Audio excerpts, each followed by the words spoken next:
You're going to be watching the debate, I assume, tonight, Jaun Ciscomani, and you're a member of Appropriations and you're in a tough reelection battle. What do you want him to talk about the most?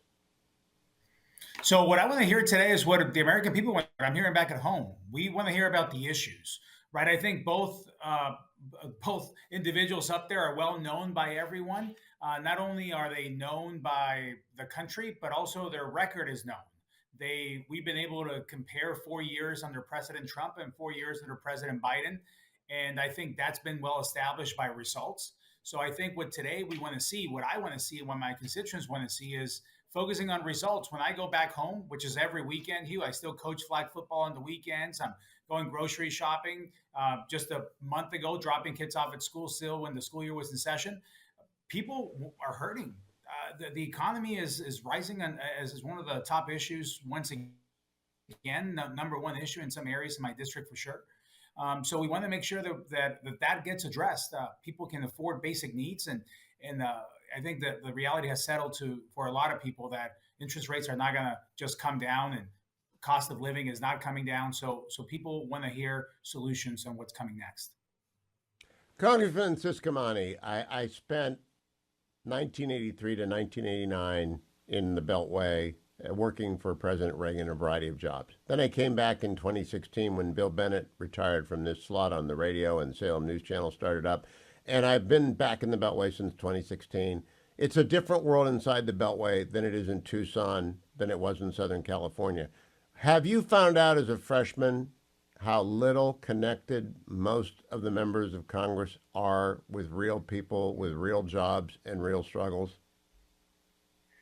That was one of the key realities that struck me when I got here. The disconnection between Washington and the life here and everything about it, the perception of reality and what's happening back at home. I can't speak for all the other districts, but I'll speak for my own district. And being at home, you always feel like Washington is disconnected. Coming here, you realize that Washington is absolutely disconnected.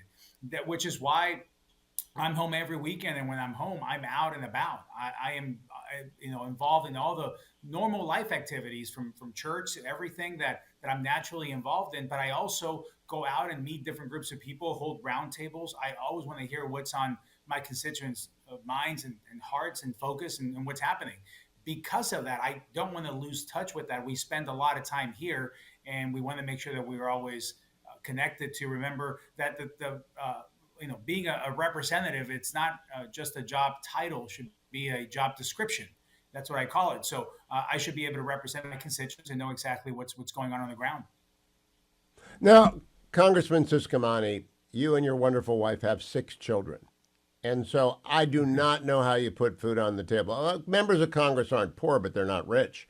And 6 kids who are growing. I don't know what your grocery bill is. And I don't know what you're paying for cleats for soccer and everything else that they play. You must feel it every day. Do you hear about it every day that your wife goes shopping and you go shopping? You say, oh my gosh, look what I got for 200 bucks. That's absolutely right. That's the biggest reality check for me. It's not so much hearing it from people, but it's living it myself as well. I mean, parents out there will know when I say this. Right now in the summer, especially in Arizona, where it's 110 degrees or so, and kids are at home, they're not out playing all day, which means they're at home. You know what they do when they're home? They eat. They Eat. eat more than they do the rest of the time. So there's been times where we're like, "Hey guys, kitchen is close. You can be eating 24/7 here." So the bill for groceries is definitely going up naturally by buying the same things. Summer's even more expensive because of the cost of food, but also the cost of electricity. And when we're home and it's so hot in Arizona, the AC is running all day, and families end up paying way more again for normal things, but this season is even more expensive because of that. And then let alone we're going to be entering school shopping here in the next 3 to 4 weeks, and then we're going to be right back at it. You're right, sports and club activities and all those kind of things, they add up for families. Maybe not every family has 6 kids like we do, but however many children you have, it takes a toll. So, Congressman Ciscomani, there are a couple of your colleagues. You're on House Appropriations, but there are a couple of your colleagues, Elise Stefanik of New York, Byron Donalds of Florida, who are going to be in the spin room tonight because they're on the short list for VP.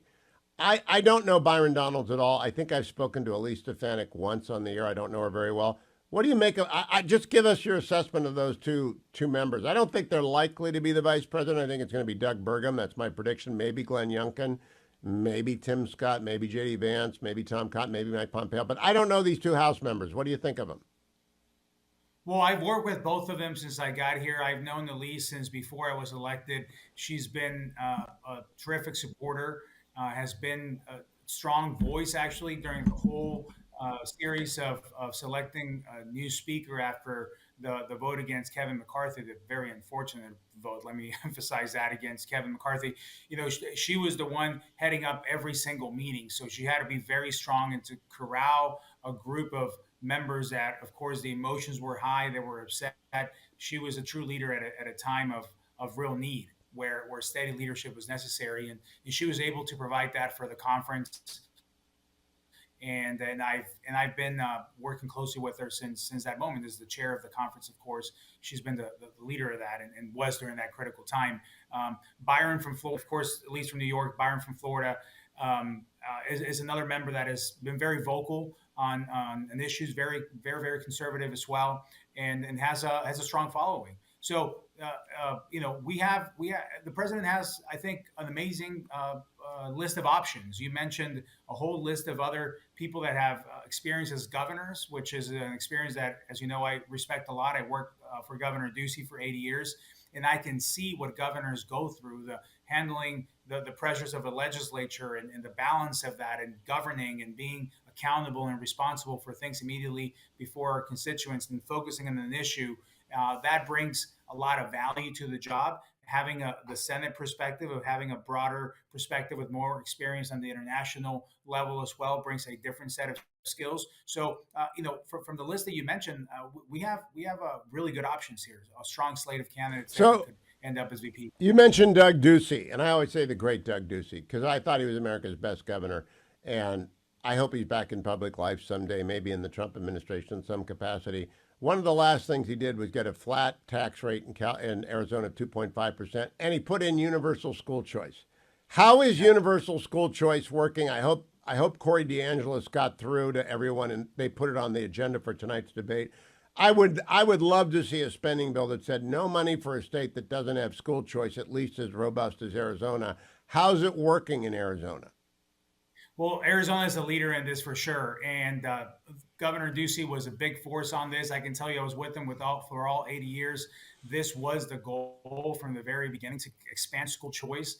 And let me tell you, the students and the families that are taking the most advantage of school choice are minority students or low income students. These are the ones that are pulled out of options that are limiting to them because already people that can afford private schools already have school choice. School choice is available to whoever can afford school choice in most places in the country. But in Arizona, school choice is available to everyone.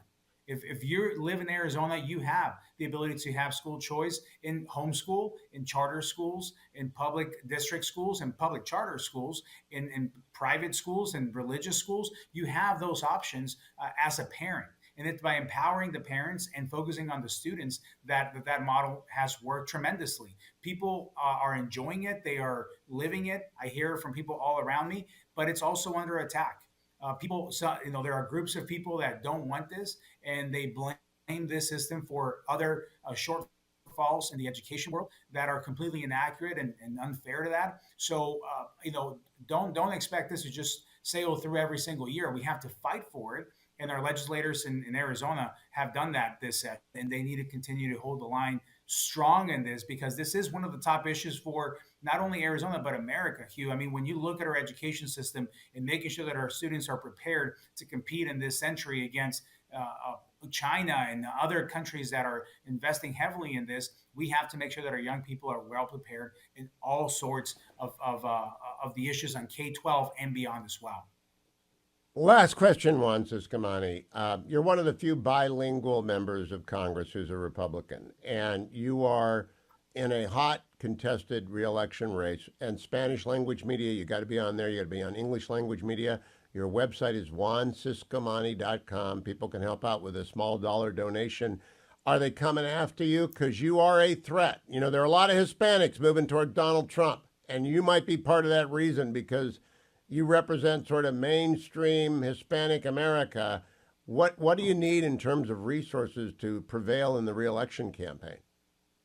Well, that's a great question, Hugh. And yes, Hispanics are moving towards Donald Trump. They did so in 16 and in 20 because we want results. If you ask my family, the reason they came to America, we'll tell you it's better schools, and we just talked about that. Better jobs. That's the economy. We talked about that in the previous conversation, and also safe streets, the rule of law. These are the reasons that people come here, and my family. But let me tell you, that's what Americans want as well. That's what Hispanics want for sure. So there are no Hispanic issues precisely. There are just issues that Hispanics also live in a strong way.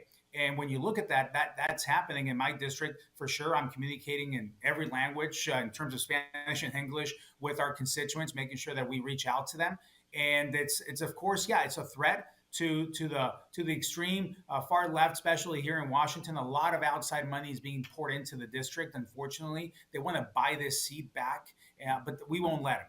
We have our own efforts. So I encourage people to go on JaunCiscomani.com. If before the end of the month here, that's the end of the quarter, can help us. That will be something that they can absolutely do. And listen, this is about the issues, right? This is about making sure that our message gets through and that the results speak for themselves.